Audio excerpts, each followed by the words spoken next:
안녕하세요. 여러분들하고 평가학을 진행할 전혁진입니다. 오늘은 평가 첫 번째 시간으로서 현장 평가와 관련된 내용들을 진행을 할 건데요. 본 강의 자료는 이제 한미학에서 제공해준 강의 자료로 진행됨을 미리 사전에 공지를 해드리고 본격적인 강의를 시작하도록 하겠습니다. 자, 기준은 우리가 이제 평가라는 환자 평가가 되겠죠. 정확하게는 이 평가를 어떻게 할 것인가에 관련된 교과 내용이라고 보시면 될 것 같고요.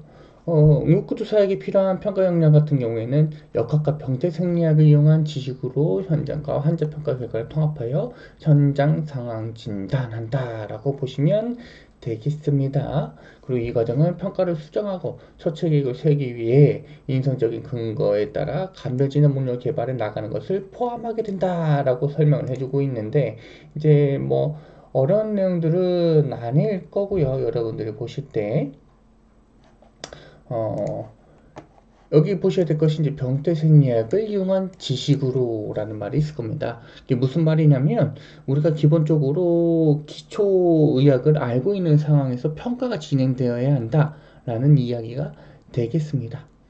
물론 이제 단순하게 평가 내용들만을 암기해서 환자 평가를 진행할 수도 있겠지만은 기본적으로 해부생리 병리가 어느 정도 머릿속에 개념화되어져 있어야지 평가를 제대로 할 수 있겠다라고 보시면 될 것 같고, 그 다음에 이제 평가 결과에 따라서 우리가 뭐 할 거니까 처치할 거니까요. 그 다음에 우리가 이제 적절한 병원으로 이송을 하겠죠. 그죠? 감별진단 명령을 통해서 이 질병을 치료할 수 있는 병원. 뭐 예를 들게 되면 환자가 흉통이고 뭐 2kg 이상 에스테 엘리베이션이 있어서 심근경색으로 판단을 했다. 그러면은 심혈관 센터가 있는 병원으로 가야 되겠죠. 그죠? 그래서 이런 감별진단 목록까지 쭉 확인을 해가지고 우리가 환자 평가를 마무리 지으면서 최종적으로 이 환자를 온전하게 치료할 수 있는 병원까지 이송하는 것이 최종 목표라고 보시면 될 것 같고요. 자, 그 다음에 서론 보시게 되면 환자 평가. 이제 여기서는 환자 평가에 대해서 맨 처음부터 진행을 할 건데, 모든 응급 출동의 필수적인 첫 번째 단계입니다. 가장 중요한 단계라고도 저는 개인적으로 생각을 합니다. 환자를 보기 전에 현장에 대해서 대략적으로 현장에 대해서 대략적으로 평가를 내리시면 위험 요소나 혹은 환자가 어떤 상태겠구나. 그러니까 뭐 독성 응급인지 아니면 이제 손상이 매우 심각한 환자일지 이런 것들을 이제 미리미리 파악할 수 있다라는 거죠. 그러니까 뭐 5층에서 떨어졌다. 이런 것들도 환자 평가에서 이루어지는 상황이라고 보시면 되겠습니다. 물론 지금 현재에서는 다 신고사항으로 들어오겠지만은 뭐 몇 미터에서 추락했다 아니면 뭐 그 산업 현장에서 유출가스 독극물이 조금 유출됐다 뭐 이런 식으로 유독가스가 유출됐다 뭐 이런 식으로 나올 수가 있으니까 그런 것들이 현장 평가에 다 들어간다 라고 보시면 되겠습니다. 그리고 더더욱 이 현장 평가에서 매우 중요한 거는 위험 요소들 빠르게 파악할 수 있기 때문에 본인과 동료들 그리고 주변에 있는 목격자들 모두 다 안전한 환자가 되지 않게 만드는 안전한 상황을 미리 고려해 볼 수 있는 상황이 현장 평가다라고 보시면 되겠습니다. 그리고 이제 보셔야 될 건 수술 현장에 대한 중요한 결정을 낼 것. 내가 현장에 대한 전문가가 되게 되면 현장에 대해서 뭐 중요한 결정이라고 얘기하게 되면 이제 직접적으로 현장에 들어가자마자 위험한 현장이다 아니다라고 판단을 하셔서 현장에 바로 투입될 수도 있고요. 구조 인력이나 구급 인력들이요. 아니면 위험한 현장이니 전문가가 와서 현장을 안정화시키고 난 후에 현장에 투입되어야 된다. 이런 결정들을 내릴 수 있다라고 보시면 되는 거고요. 그래서 그 아랫줄을 보시게 되면 진입하기 전에 상황 평가를 하기 위한 필수적인 시간을 가져야 된다. 그래서 때에 따라서 이렇게 교과서 내용에 이제 다시 한번 언급이 되겠지만 그 위험한 현장 같은 경우에는 구급차에서 내리지 않고 주변을 돌아서 이제 현장을 평가하는 이런 시간을 가지는 경우도 종종 있습니다. 그래서 어떤 상황에서도 급하게 뛰어들지 않고 평가 시간을 가지고 난 후에 현장의 투입 여부를 결정하시라. 그거 우선 멈추고 침착하게 주위를 살펴보아야. 이것도 웬만해서는 구급차에서 내리지 않고 현장에서 한번 살펴보시고 그 다음에 좀 괜찮다 그러면 차에서 내려서 다시 한번 뭐 확인해 보신다거나 요거는 상황에 맞춰서 조금 조율해 주시면 되겠다 라고 보여집니다. 그래서 이제 좀 보시게 되면 요거는 겨울철 자동차 사고인데 하필이면 전신주 역할을 하고 있는 나무가 파손되어서 전선을 건드리고 있는 게 보여요. 그죠? 여러분들 눈에도 보이실 것 같은데 이쪽 부분이죠. 이쪽 부분. 이게 지금은 아슬아슬하게 버티고 있는 것처럼 보이지만 실질적으로는 눈에 보이지 않은 전기 누설이 있을 수도 있는 거고 누전이 있을 수도 있는 거고 그거 하필이면 지금 여기가 눈이잖아요, 눈. 그래서 전기가 잘 전달될 수 있는 환경이기 때문에 조금 위험할 수 있겠다라고 보여집니다. 그래서 이쪽에서 대기하고 현재 평가를 하고 있는 상황이라고 보시면 될 것 같고요. 요거는 그 재난에서도 배우셨겠지만은 여기가 부서진 전신주 말고 그 멀쩡한 전신주 있죠, 멀쩡한 전신주. 예. 이 두 가지를 길이를 한 바퀴 돌렸을 때 요 길이까지 이 부분은 다 위험한 지역이다라고 해서 요 위험한 지역 바깥쪽에 차량이 존재하고 있는 겁니다. 이렇게 여러분들이 조금 기억해 주시면 될 것 같고요. 아이고.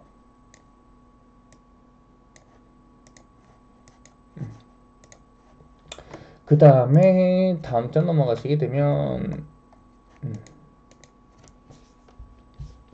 처음에 보실 거는 현장에서 가장 맨 처음에 보셔야 될 게 이제 안전 여부입니다. 안전 여부 확인해 주시면 될 것 같고 초기 현장 평가 이후 필요하다면 여기 의료통신관리자 그러니까 우리나라로 치게 되면 상하시 근무자가 되겠죠.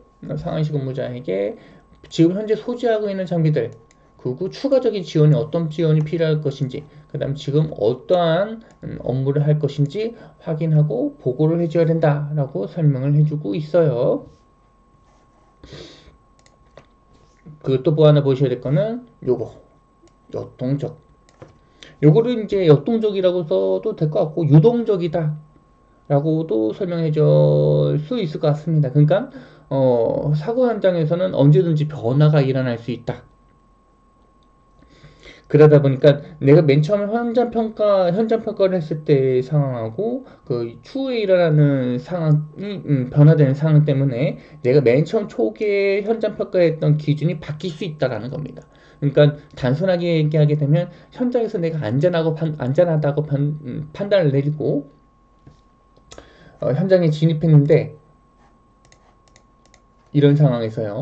아까 전에 봤던 그림에서 여기 분명 안전한 것 같아. 아직 뭐 버티고 있는 것 같으니까 빠르게 진입합시다. 그거 안전보호 다 착용하고 뭐 그 전기가 통하지 않는 그런 방호복도로 현장에 투입되고 있는 상황이다라고 했는데 갑작스럽게 여기에 내려 주저앉아서 이제 전선이 딱 지면하고 닿는다거나 그런 상황이 되면 이제 현장 자체가 너무나 위험해진 상황이 돼버린 거죠. 여기 다 눈이잖아요, 그죠? 그래서 전기가 잘 전달될 수 있는 상황으로 바뀌었기 때문에 요거는 다시 한번 현장에 대한 안전성 여부를 판단해야 되는 상황이 될 수밖에 없겠습니다. 그래서 요거 여러분들 기억해 주셔야 될 것 중에 하나이고요.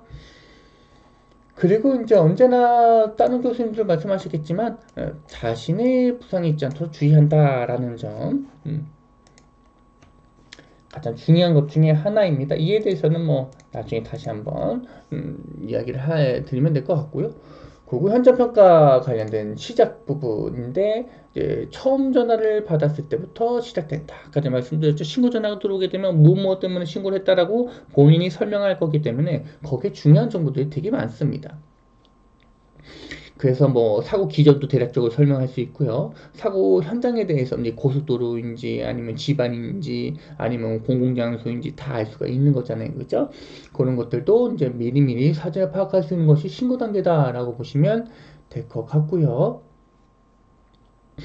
그래서 위치에 대한 익숙함이라고 써져 있는데 이제 사전에 알고 있으니까 거기에 대해서 미리 계획을 짤 수 있다. 그 위험을 가능성을 감지할 수 있다. 근데 여기도 이제 계획 안에 다 들어가는 거죠. 아까 전에 보셨던 이 고속도로 도로 현장에서의 자동차 사고하고 전신주가 부서진 상황이라고 하게 되면 머릿속에 충분히 계획하면서 어떤 상황일 것이다 라고 머릿속에 인지가 되어져 있어서 여기는 익숙함이라고 써져 있긴 하지만 익숙함이라고 하셔도 될 것 같고 사전 인지라고 이야기를 해도 될 것 같습니다. 사전에 어떤 상황이구나 라고 인지를 했기 때문에 충분히 현장에 대해서 빠르게 평가를 내리고 결단 내릴 수 있겠다 라고 보시면 될 것 같고요. 그리고 안전이 확보될 때까지 잠재적인 불안전한 현장으로부터 멀리 떨어졌다. 아까 전에 그 사진 다시 한번 떠올려 주시면 됩니다. 보시면 아시겠지만 우리가 볼 때는 좀 괜찮은 것 같은데 이게 아직 잠재적인 위험성이잖아요. 언제 이게 뚜둑하고 완벽하게 언제든지 끊어질 수 있으니까 이제 멀리 떨어져서 우리가 말씀드렸던 것처럼 이 정신줄 하나 기준으로 바깥쪽에 있어야 된다라고 말씀드렸었죠. 그래서 이쪽 바깥쪽에 대기하고 있는 상황이라고 보시면 될 것 같고 여기 어느 정도 뭐 전문가가 와가지고 아니면 구조대가 와서 여기에 다시 한번 내리지 않도록 뭐 지지대를 넣는다거나 이렇게 지지대를 넣는다거나 하게 된다면 그때 이제 현장에 투입될 수 있겠죠. 그렇게 좀 여러분들이 이해해 주시면 될 것 같고 그래서 잠재적인 겁니다. 지금 현재적인 불안정성이 있으면 절대 들어가면 안 될 거고요. 잠재적인 불안정성, 위험성이 있으면 가지 말라라고 보시면 되겠습니다. 그리고 도착 전에 이제 사건의 성격 또는 감면 진단을 수립할 수 있다. 아까 전에 말씀드렸던 이제 가스, 뭐 독가스가 유입됐다. 그러면 당연하게도 가스니까 호흡기계에 영향을 많이 줄 수 있겠죠, 그죠? 물론 중추신경계에 영향을 줄 수도 있겠지만은 기본적으로 호흡기계, 중추신경계, 소화기계에는 영향이 조금 덜하겠죠, 그죠? 그래서 그런 것들도 확인을 해볼 수가 있겠다라고 보시면 될 것 같고. 그래서 뭐 감전 진단 같은 경우도 이제 여러분들이 또 확인할 수 있는 대표적인 것이 이제 일산화탄소 중독입니다. CO 이제 인토시케이션 같은 경우에는 좀 대표적인 몇 가지 이제 상황들이 있는데 환자들이 동일하게 두통이나 오심이나 뭐 요런 같은 증상을 호소하면서 집단 여러 명 그리고 같은 공간에 있었던 대표적으로 지금 제가 이제 많이 겪었던 것 중에 하나는 캠핑장에서 뭐 장작을 태운다거나 혹은 겨울철에 난로를 태웠는데 일가족이 뭐 4명, 5명이 이제 병원에 와가지고 다 머리 두통을 호소한다. 그럴 경우에는 이제 일산화탄소 중독을 이제 생각해 볼 수 있겠죠. 그죠? 감별 진단 같은 것들. 그래서 상황 도착 전에도 사건의 성격 혹은 상황에 따라서 내가 어느 정도 유추할 수 있겠다. 이 사람들은 이제 뭐일 가능성이 높겠구나. 라고 보시면 될 것 같은데, 물론 이거 외적으로도 이제 여러 가지 질병명들을 여러분들 머릿속에 생각을 해주시면 될 것 같고, 그리고 그 아래쪽에 보시게 되면, 이런 활동들이 이제 효과적이고 효율적인 현장 평가는 응급구조의 활동을 원활하게 한다. 미리미리 생각하고 대비를 했고 계획을 하고 현장에 도착했기 때문에 그에 대해서 원활하게 효율적으로 대응할 수 있는 상황이 된다라고 보시면 될 것 같고요. 그리고 외상에서 사고 현장은 손상의 기전을 보여준다라는 말이 있는데 그 아까 전에 보셨던 그 사진을 다시 한번 떠올려주시면 될 것 같아요. 그래서 차가 전신주를 부딪히게 되고 전신주는 가장 취약한 부분에서 파손이 일어났다라고 보시면 되겠죠, 그죠? 그런데 차량 파손이 그렇게 심하지 않은 걸로 여러분들이 보셨을 거예요, 그죠? 그렇다면 실질적으로 환자의 손상은 그리 심하지 않을 수도 있겠다. 여기서는 가능성을 보여주는 거지 절대적인 기준을 내세우진 않습니다. 손상 기준이. 요거는 여러분들이 그냥 현장과 환자 평가하는 데 있어서 도움을 주는 보조적인 수단으로 손상 기준을 활용해 주시면 되겠습니다. 그리고 또 이제 손상 기전 같은 경우에는 에너지 전달 정도하고 가능한 손상의 심각성을 추정할 수도 있겠다 하고 설명을 해주고 있죠. 그래서 아까 전에 보셨던 요 사진 있죠, 요 사진. 이 사진 보시게 되면 여러분들이 탑승자 입장에서 손상이 클 것인가, 덜할 것인가, 손상이 크지 않을 것인가, 이 단순하게 두 가지만 보신다면, 물론 여기서는 지금 환자가 없는 것처럼 유리창에 비춰지고 있긴 하지만 우선 차량의 파손이 거의 없어요. 거의 없다라고 보시면 될 것 같고, 뭐 다른 부분에서도 크게 손상된 부분들이 없기 때문에 제가 봤을 때는 이제 미끄러지면서 아마 전봇대하고 전신주하고 충돌이 일어나지 않았을까라는 생각이 들기도 하고요. 그래서 이런 것 같은 경우에는 환자 손상이 그리 심하지 않을 수 있겠구나라고 여러분 충분히 판단 내릴 수가 있습니다. 왜? 에너지가 컸으면 파손 부위도 컸겠죠. 단순하게 속도가 빨랐으면 충돌 후 파손 부위가 좀 심했을 것인데 여기 파손 부위가 별로 없잖아요. 그렇죠? 충격량이 얼마 되지 않는다. 이렇게 생각해 주시면 될 것 같고요. 그리고 그 다음에 있는 내용. 그리고 이제 보셔야 될 것이 때때로 현장의 단서로 환자의 질병의 특성을 파악할 수 있다. 대표적인 것이 뭐가 있습니까?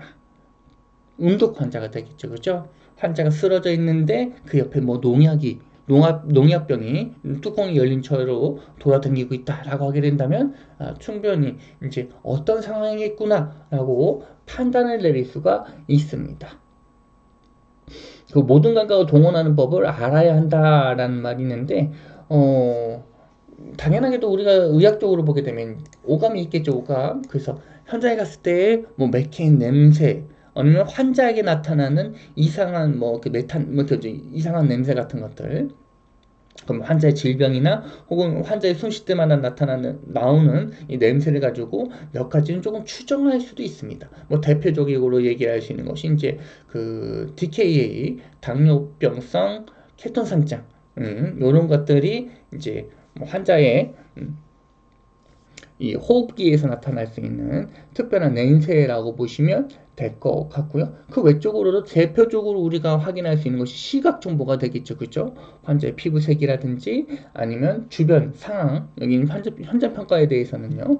주변 상황에서의 대표적으로 뭐 기울기, 그러니까 경사도가 되겠죠. 경사도, 도로 상황에서는 곡각 같은 것들도 확인을 해 주셔야 되는 거고, 그 다음에 이제 적재되어져 있는 물건들이 있으면 그게 뭐 어떤 물건인지도, 뭐 드럼통이 있다면 드럼통 안에 뭐 어떤 화학 물질인지도 확인을 해봐야 될 것 같고, 그래서 시각적으로 여러분들이 확인해 주셔야 될 거, 그 다음에 이제 냄새 같은 것들, 이게 대표적이고 소리 같은 것들도 잘 들어보셔야 될 것 같습니다. 미각이 사용되는 일은 거의 없을 것 같고요.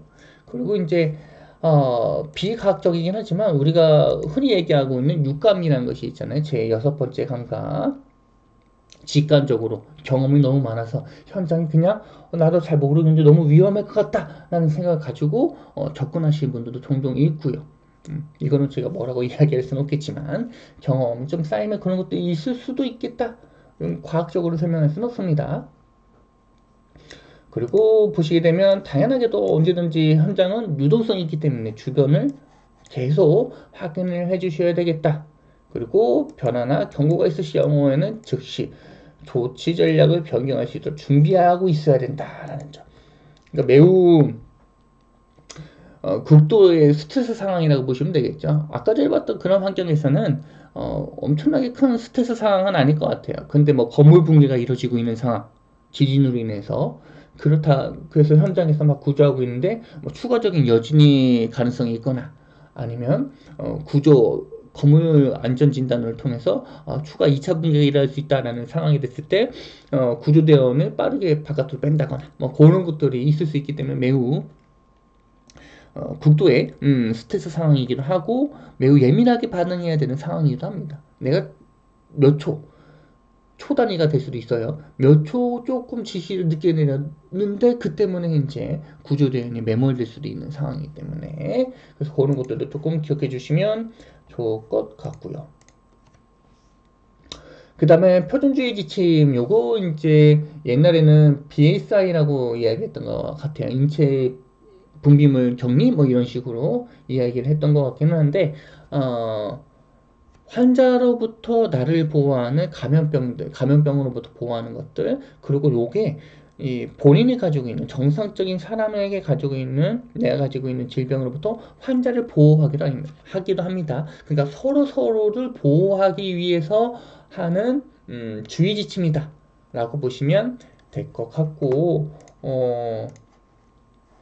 가장 흔한 유형 중 하나가 에이즈, B형간염, C형간염. 간염이 조금 우리나라에서 많이 유행되는 것 같고, 그 다음에 결핵, 박테리아나 바이러스의 감염 같은 것들. 요 두 개는 이제 혈액맥이기 때문에, 환자가, 출혈이 일어나거나 하지 않는 이상, 아니면 여러분들이 병원 현장에서 체열했을 때 문제가 발생하는 경우가 종종 있습니다. 그러니까 뭐 체열하고 난 후에 주사 바늘을 이제 바늘을 뚜껑에 끼물려다가 그 주사 바늘 찌르는 경우가 종종 발생한다라고 보시면 될 것 같고, 뭐 호흡기계 바이러스 같은 경우도 종종 많이 하긴 하는데, 뭐 우리가 표준주의 지침을 통해 가지고 다 안전하게 보호받고 있는 상황에서 환자를 만날 거기 때문에 많이 일어나는 것 같지는 않은 것 같아요. 제 개인적으로 이제 봤을 땐 통계적으로 보지는 못했고요. 그래서 표준주의 지침 보시게 되면 확인된 바가 있거나 미확인 감염으로부터 전파된 미생으로부터 발생할 위험을 줄이기 위해 고안됐다 라고 보시면 되겠습니다. 여기서는 대상자가 안 써져 있죠, 그죠? 환자로부터 보호한다 이런 말은 안 써져 있죠, 그죠? 구조로부터 환자를 보호하기 위해서 이런 말은 안 써져 있잖아요, 그죠? 그래서 서로 보호하기 위한 방법이다 라고 보시면 될 것 같고요. 여기서도 나오고 있네요, 그죠? 모든 사람들이 장기적으로 감염되어져 있다. 저도 감염되어져 있고, 환자도 감염되어져 있다. 라고 보시면 될 것 같고, 환자하고 동일한 지침. 그래서 모든 응급의료 종사자들도 환자하고 동일하게 한다. 그 개인 보호 장비가 모든 그 차량에 배치되어 있어야 된다. 이거를 착용해야 될 거잖아요, 그죠? 고글을 착용한다거나, 장갑을 착용한다거나, 뭐, 가운을 입는다거나 이런 것도 기본이라고 보시면 될 것 같고요.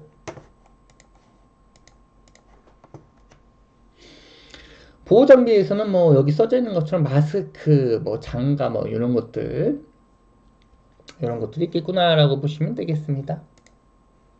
그리고 뭐니 손소독제 같은 것들, 뭐 여기 보시면 뭐 마스크, 보안경 같은 것들도 다 비치되어져 있어야 된다라고 보시면 되는 거고요.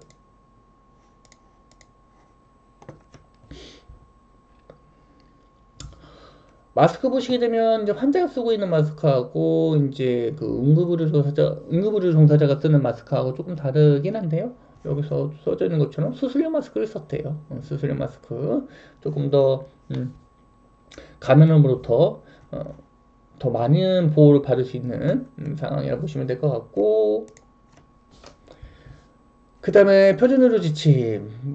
의료나 장비의 사용이 끝났을 경우에는 모든 의료물질을 적절한 멸균 비닐백에 넣는다라는 것들, 아마 관리학에서 아마 배우지 않았을까라는 생각을 가지고 있어요. 이제 역으로 빼내서 이제 하나의 밀폐될 수 있는 비닐팩 안에 다 집어넣는 상황이라고 보시면 될 것 같고, 그 다음에 개인위생, 일반위생이나 적절한 개인위생 같은 것들이 감염 방지하는 데 큰 역할을 한다. 가장 뭐 대표적인 것이 손 씻기죠. 손 씻기. 그 아래 바로 나오죠, 그죠? 손 씻기. 그래서 환자 접촉이나 오염 제거 과정을 거친 후에는 빠르고 철저히 손을 씻어야 한다라고 보시면 될 것 같고요. 그 다음에 보셔야 될 거 그림들, 이런 밀폐될 수 있는 것들 다 집어넣고 여기 그 봉지에 다시 외부로부터 폐쇄시키기 위해서 외부로부터의 그 통로가 생기지 않도록 이제 묶어서 버린다라고 보시면 될 것 같고, 그다음 손위생, 요거는 이제 손톱 보시면 되게 짧죠. 손톱 엄청 짧게 짧고 손톱 밑까지, 예. 그 세균이 가장 많이 살 수 있는 손톱 밑까지 다 스크럽하는 상황이라고 보시면 될 것 같고요. 가장 중요한 손위생이라고 보시면 되겠습니다.